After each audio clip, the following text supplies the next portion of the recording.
নমস্কার দর্শক বন্ধুরা, আজ আমরা এসেছি শান্তিপুরের একটা গ্রামে। এখানে আপনারা এসে বিভিন্ন চাষি বন্ধু এবং এই অঞ্চলের সাধারণ যারা গ্রামবাসী আসেন তাদের সঙ্গে আমরা কথা বললাম। সত্যি একটা বিরাট সমস্যার দিকে আমাদের নজর গেল। ওনাদের কথা শুনে আমরা খুব চিন্তিত যে এরকম একটা সমস্যা, মানুষের জীবন জীবিকা প্রাণ নিয়ে টানাটানি পড়ে যাচ্ছে। আপনারা এই পৌর প্রোগ্রামটা দেখুন এবং আপনাদের মূল্যবান মতামত অবশ্যই জানাবেন। জেনারেলি কী হচ্ছে, এখান দিয়ে একটা ওদের গ্রামের মধ্যে দিয়ে শান্তিপুরের পাশেই একটা গ্রামের মধ্যে দিয়ে আপনার ন্যাশনাল হাইওয়ে গেছে এবং তাতে আপনার এই গ্রামবাসীদের তাদের ফসল নিয়ে যাতায়াত করতে এবং এই অঞ্চলের যারা স্টুডেন্ট আছে এবং এই অঞ্চলের যারা আপনার এই তাঁতি ভাই আছে তাদের কাছে যারা আসছে এবং তাদের পক্ষেও তাদের মাল তৈরি করা মাল নিয়ে মার্কেটে যেতে বা বিভিন্ন এখানে ছোটো ছোটো হাট আছে, সেই হাটগুলোতে একটা দেখা যাচ্ছে যে যারা আসছে মালপত্র রাখছে নিচ্ছে চাষিরা এবং যারা বিক্রেতা ভ্যান্ডার আছে তাদেরও প্রচণ্ড মাত্রা অসুবিধা হচ্ছে। তাই সম্পূর্ণ রিপোর্টটা আপনারা দেখুন এবং আপনাদের ভালো লাগলে অবশ্যই একটা লাইক এবং শেয়ার করে দেবেন। ধন্যবাদ।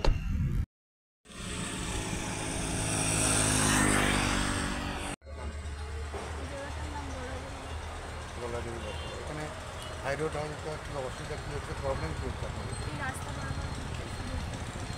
রাস্তা বাড়াতে আর কোনো প্রবলেম নেই? অ্যাক্সিডেন্ট হয় কোনো এখানে? হাই রোড হওয়াতে, সার্ভিস রোড হওয়াতে কী প্রবলেম হচ্ছে? রাস্তা পারাপার হতে অসুবিধা হচ্ছে। আপনি কাজ করেন কি? কারিগরের কাজ করেন। রাস্তাঘাট পাড়াতে কি অসুবিধা হয়? রাস্তার জন্য অনেক আন্দোলন করেছি। রাস্তার জন্য আমার এমপি বোনেরা যখন ভিড়ছিলেন তখন আমরা বলেছি যে ওনারা বললেন যে আমরা বাধা দেওয়ার পরে ওরা বলছেন যে এমপির কাছে যদি দরখাস্ত লিখে নিয়ে আসতে পারেন, তাহলে লিখে নিয়ে আসতে পারেন, শেষ করে রাস্তা করে আমরা রাস্তা করে দেবো। তবে আমরা সমস্ত কিছু করে নিয়েছি, কিছু করে আমরা এই সার্ভিসের জন্য দিয়ে এসেছি। এবার ওনারা আমাদের ওষুধটা দিয়েছে, এবার বলে ঠিক আছে হয়ে যাবে, এই কথা আশ্বাস দিয়েছে আমাদের। আর তাছাড়া আর কি প্রবলেম হচ্ছে? যেটা হচ্ছে এমপি লেটার প্যাডে লিখে আমরা দিয়ে এসেছি আমাদের ইমিডিয়েট সার্ভিস রোড দরকার। সার্ভিস রোড না হলে প্রতিনিয়ত গাড়ি 100-150 গাড়ি যাচ্ছে। রাস্তার দুই সাইডে প্রচুর মানুষ বসবাস করে, প্রচুর মানুষ যাতায়াত করে। এটা যেহেতু হাই রোড, গাড়ি যাওয়াতে কী হচ্ছে, মানুষ ঠিকমতো রাস্তা পারাপার করতে পারছে না। আপনাদের চাষের মালপত্র এদিকে চাষিরাও ঠিকমতো মাল নিয়ে এপার ওপার যেতে পারছে না, রাস্তায় উঠতে পারছে না। প্রচণ্ড পরিমাণে অসুবিধা হচ্ছে। স্কুল আছে সামনে, হাই স্কুল আছে, প্রাইমারি স্কুল আছে, তাদের রাস্তা পার হতে অসুবিধা হচ্ছে। 3 মাস হলো রাস্তা চালু হয়েছে, তার মধ্যে 10 জন অন্তত প্রাণ হারিয়েছে। আপনার নামটা বলুন। আমার নাম নুনাই মালাকা। আমার নাম চন্দন ঘোষ, আমি বাবলা গ্রাম পঞ্চায়েতের উপপ্রধান। আপনাদের প্রবলেমটা কী হচ্ছে এখানে, অসুবিধা কী হবে? এখানে প্রবলেম বলতে এটা হলো প্রধানমন্ত্রী গ্রাম সড়ক যোজনা। এটা দীর্ঘদিনকার রাস্তা। এবার এইখান থেকে 12 নম্বর একটা জাতীয় সড়ক হয়েছে। 12 নম্বর জাতীয় সড়ক করতে গিয়ে এরা রাস্তার দু সাইড থেকে অটোমেটিক মাটি কেটে নিয়েছে। মাটি কেটে এই রাস্তায় কাজে লাগিয়েছে, প্লাস এই মাটিটা অন্য জায়গায় ওরা নিয়ে গেছে। যখন বারংবার বলার পরে ওরা কিন্তু কোনো রকম কথা শোনেনি। প্লাস আজকের দিনে ওরা এই রিসেন্ট সাইড দিয়ে ওরা ঘিরতে এসেছিল, মানে ওদের ওই ব্যারিকেড দিয়ে। এবার ঘিরতে আসার পরে এখানকার চাষি, গ্রামের মানুষ সবাই মিলে বাধা দিয়েছে। বাধা দেওয়ার উদ্দেশ্যটা হলো এখানে অন্তত 1-150 বিঘে আম বাগান দিয়ে, ধানের জমি দিয়ে, শস্য চাষ, সমস্ত রকম চাষ এখানে। এরা এখন উঠবে কোথা দিয়ে এরা যাতায়াত করে, মানে দু সাইডে কিছু না হলে অন্তত 150 থেকে 200 ফ্যামিলি বাস করতে পারে। এই সমস্যাটা আমাদের খুব তাড়াতাড়ি মানে প্রয়োজন সমস্যা মেটানো। স্কুলও আছে এখানে স্কুল আছে, মানে এ সাইডেও স্কুল আছে, ও সাইডেও স্কুল আছে। বাচ্চাদের মানে কেজি স্কুল থেকে স্টার্ট করে হাই স্কুল পর্যন্ত, BEd college, Shantipur rail station সব এখান দিয়ে যেতে হয়। যাওয়াতে কোন প্রবলেম হচ্ছে? ভীষণ সমস্যা। প্লাস আপনাদের ট্রান্সপোর্টেরও অসুবিধা, যারা ধান আম কীভাবে নিয়ে যাবেন? এই যে সামনে আম বাগান, বাগানিরা এতটাই সমস্যার মধ্যে পড়ে রয়েছে, ওই আমটা মানে ওই বাগান থেকে রাস্তায় বের করে মার্কেটে নিয়ে যাবে কি করে? আচ্ছা, এই মাটিটা যে কেটে নিল, আপনারা বারণ করেননি মাটিটা কাটার জন্য? প্রথমে বাধা দিয়েছিল ওরা। এসপি, ডিএম, বিডিওর ভয় দেখিয়ে সাধারণ পাবলিক বোঝে না, দিয়ে কেটে নিয়ে গেছে। আমাদের এখতিয়ার আছে, আমরা করছি, আমরা আবার বুঝিয়ে দেবো, আমরা এখান দিয়ে সার্ভিস রোড করে দেবো, অনেক রকম কথা বলেছে। কথা বলার পরেও মানুষ হয়তো ভেবেছিল যে রাস্তা যখন হচ্ছে, রাস্তা নিশ্চয়ই একটা মানুষের প্রয়োজনে তো রাস্তা তৈরি করা। এবার রাস্তা তৈরি করতে এসে মানুষকে অসুবিধা ছিল।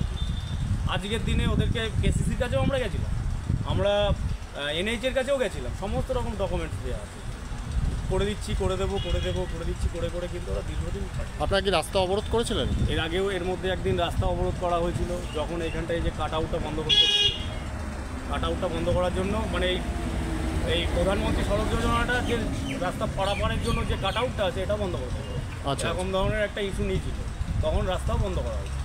তো প্রশাসন সামনে থেকেই সেই রাস্তাটা খুলে দিয়েছিল, কিন্তু তার এখনও কোনো সুরাহা হয়নি। আচ্ছা, ঠিক আছে। মহানন্দ সরকার, আমি যখন এই রাস্তার সাইড থেকে মাটি কাটে তখন আমি একদিন ওনাদেরকে বলেছিলাম যে আমাদের বাড়ি থেকে বেরোনোর জন্য একটা রাস্তা দেয়, রাস্তা দিয়ে দিই, বরং গাড়ি বন্ধ করে, ওদের জেসিবি বন্ধ করে রাখার পরে ওরা থানা থেকে পুলিশ আনায়, আর পুলিশ আনিয়ে সেটাকে বন্ধ করিয়ে দেয়। হ্যাঁ, করিয়ে দেয়। আমি একটা কথা, আমি মনে করি সার্ভিস রোড না হয়ে রাস্তাটা চালু করে কী করে? এখান থেকে 100 থেকে 150 গাড়ি যাচ্ছে, সেই রাস্তাতে মানুষ হেঁটে যাবে, সেই রাস্তাতে টোটো চলবে, সেই রাস্তাতে বাইক চলবে, তাহলে প্রতিনিয়ত তো অ্যাক্সিডেন্ট হবে। সব জায়গায় সার্ভিস রোড, এইটুকু সার্ভিস রোড নেই, এইটুকু কোনো লাইটের ব্যবস্থা নেই, রাস্তায় সব মদের নেশা করে, মেয়ে ছেলেরা রাস্তা দিয়ে যেতে পারে না, তাহলে এইটুকু এইভাবে করে রাখার কারণ গর্তটা খুঁড়ে রেখেছে, গর্তটা বোঝানোরও ব্যবস্থা নেই, বলছে পাকা ড্রেন হবে না। পাকা ড্রেন যদি না হয় বর্ষাকালে জল জমে মশার উৎপাত হবে, ডেঙ্গু ম্যালেরিয়ায় তো আমরা ভুগবো, ঠিক আছে, গ্রামবাসী ভুগবে। এই জিনিসটা যেন ইমিডিয়েট দেখা হয়। তো আপনারা এই প্রবলেমটা বিধায়ক বা এটা আমরা এমপির কাছে গেছি, এমপি সাহেব লেটার প্যাডে লিখে দিয়েছে, সেটা নিয়ে গিয়ে আমরা জমা দিয়ে এসেছি এনএইচ অফিসে। সেখান থেকে ওরা বলেছে আমরা যা করার করে দেবো, ওখানে দরকার সার্ভিস রোডে।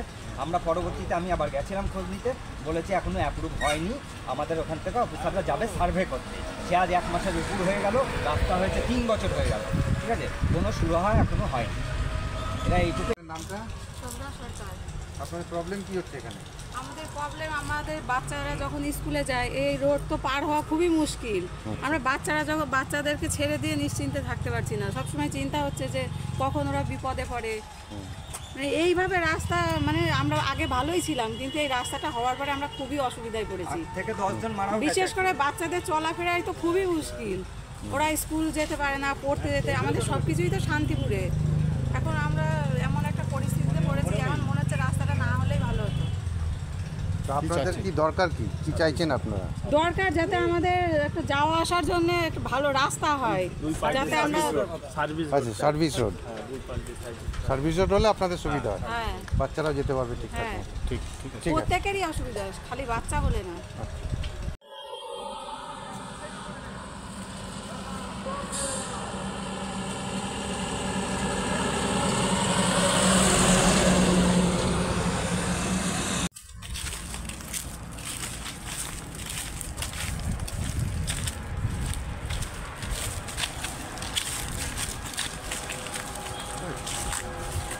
গর্ত করেছে দেখ।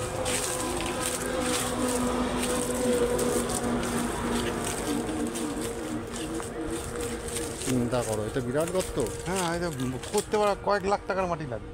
তাহলে এবার বলেন আমার এই জায়গাটায় পাম্পটা হবে, ওই যে ওরা পিলার এইখানটায় তো এমনি সার্ভিস রোড হওয়ার কথা, হওয়া উচিত ছিল। হওয়ার কথা ছিল তো সার্ভিস রোড, সার্ভিস রোড হওয়ার কথা তখন ছিল। মাটি যখন কাটে তখন বলেছিল সার্ভিস রোড হবে, অথচ এখন আর এর কোনো বালাই নেই। মাঝে এনএস থেকে কোনো খবর দিয়ে জানি আপনাদেরকে? না, কিচ্ছু বলেনি।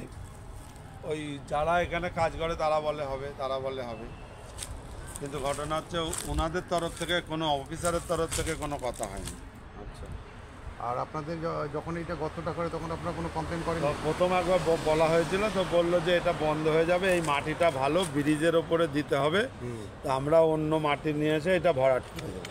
আচ্ছা, তারপরে আর হচ্ছে ওরা দেখাও করেনি। পরবর্তীতে কালে যখন আবার ওইদিকে কাটতে আসে তখন আমরা বাধা দিয়েছিলাম, এইদিকে আর কাটেনি, রাস্তার ওপারে আবার গর্ত করেছি, ঠিক আছে। তখন ওই পারে, এবার ওই পারে যাদের জমি জায়গাগুলো আছে তাদের বাড়ি একটু দূরে, তারা খবর পায়নি, তারাও আর আসেনি।